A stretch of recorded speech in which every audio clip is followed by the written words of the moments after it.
भगवान कृष्ण के साथ रुक्मिणी जी का विवाह 4 बार हुआ है। कितनी बार हुआ है? 4 बार। और आप विदर्भ के रहने वाले हो, आपको ये बात मालूम होना चाहिए कि रुक्मिणी जी का विवाह भगवान कृष्ण के साथ कितनी बार हुआ। कितनी बार हुआ? 4 बार।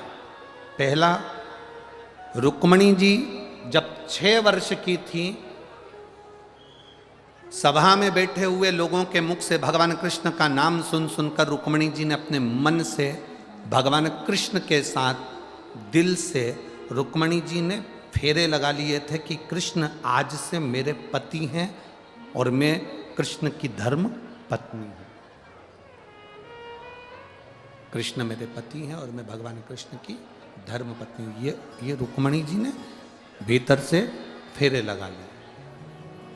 6 वर्ष की अवस्था में रुक्मिणी जी भगवान कृष्ण को अपना पति बना ली। इसको कहते हैं मानसिक विवाह,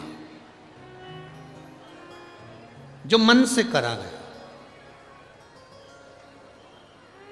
दूसरे नंबर का विवाह, रुक्मिणी जी ने जब पत्र लिखा, उस पत्र में 7 श्लोक लिखे। कितने श्लोक थे? 7। पत्र में 7 श्लोक लिखे।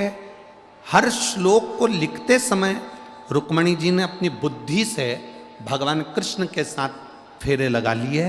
पहला श्लोक लिखा रुक्मिणी जी ने और कह दिया, मैं कृष्ण तुम्हारे को समर्पित हूं, मैं तुम्हें पाना चाहती हूं। 7 श्लोक से रुक्मिणी जी ने भगवान कृष्ण से बुद्धि की भावर लगा ली।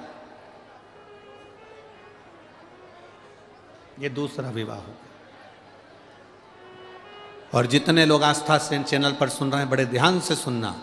रुक्मिणी जी का तीसरा विवाह जगदम्बा के मंदिर से, जब रुक्मिणी जी श्रृंगार कर कर जगदम्बा के मंदिर पर आई और भगवान कृष्ण उनको लेकर भागे, ये राक्षसी विवाह भगवान कृष्ण का रुक्मिणी जी के साथ तीसरा विवाह हुआ।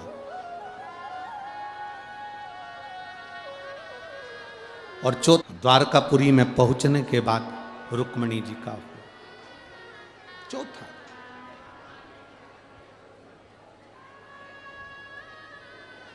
अर्थात रुक्मिणी जी का चरित्र कह रहा है, रुक्मिणी जी का संवाद कह रहा है कि बचपन रुक्मिणी जी ने भगवान को दे दिया, जवानी रुक्मिणी जी ने भगवान को दे दी, अधेड़ी रुक्मिणी जी ने भगवान को दे दी, और वृद्धावस्था रुक्मिणी जी ने भगवान को दे दी।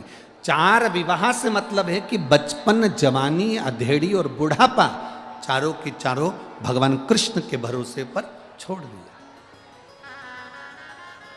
और बचपन खेल में खोया, जवानी नींद भर सोया, बुढ़ापा देख कर रोया, सिराने मौत हंसती है। बचपन गया, जवानी गई भोग विलास में, अधेड़ी चली गई कमाने में, केवल एक बुढ़ापा बचा है। और वो भी अंतिम समय में कैसे भजन हो पाएगा?